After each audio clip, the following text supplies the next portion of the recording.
And I think last post I'd like to talk about here is coming to us from Niam. Let's see. This one was interesting, right?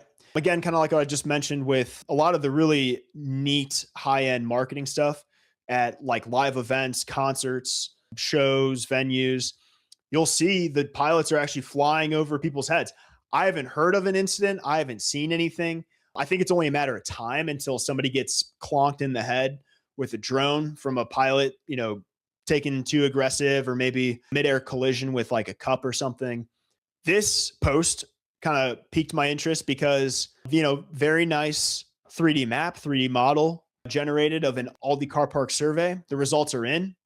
Now the data is being processed, ready, captured using DJI Matrice 4 Enterprise, 35-minute total flight time, full data set available in full hours. The precision and efficiency of this operation showcase exactly why drones are redefining how commercial projects are mapped, maintained, and redeveloped. All right, so this is from Niam Craven. I think this is in the UK. I'm not quite sure. But yeah, lovely little data set. Again, this is a great example of how you can use drones to generate 3D models of terrain or an environment using mapping. But what stuck out to me to this was there was a bit of a flame war in the comment section, people bringing up the fact that this flight may have had a drone flying overhead of unknowing people in the parking lot. And I think this is in the UK, probably similar regulations as the United States, but here in the United States, you really need people's permission if you're going to be flying over. And my understanding of the regulations is at the very least, you need to give people notice that there is an active drone operation that is going on overhead. Oh yeah, here we go. Michael Radek with the spicy comment here.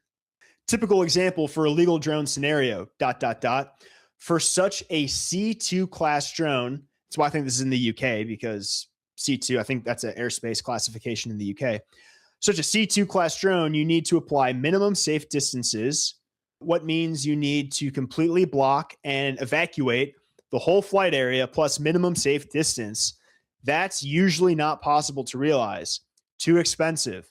Also, automatic flight missions means illegal BVLOS operation, beyond visual line of sight, BVLOS.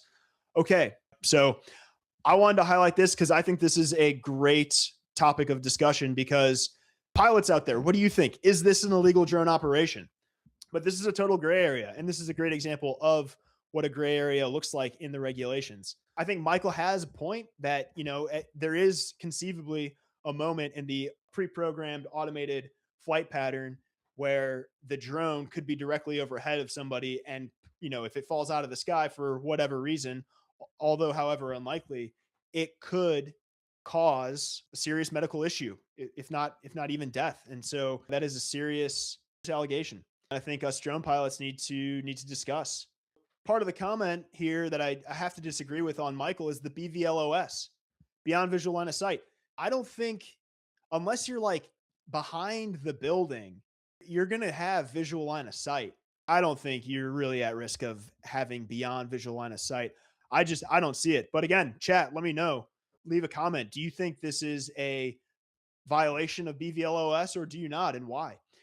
What I will do, we'll get a waiver from the FAA for operations over people, right? So a waiver is if you need an exception to a rule, you apply for a waiver.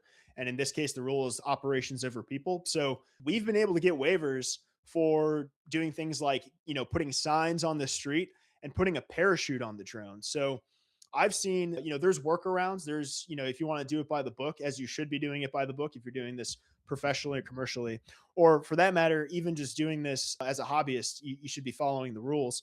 Thank you for tuning in and listening to this March 2026 update on the drone industry. I hope this stirs up some conversation.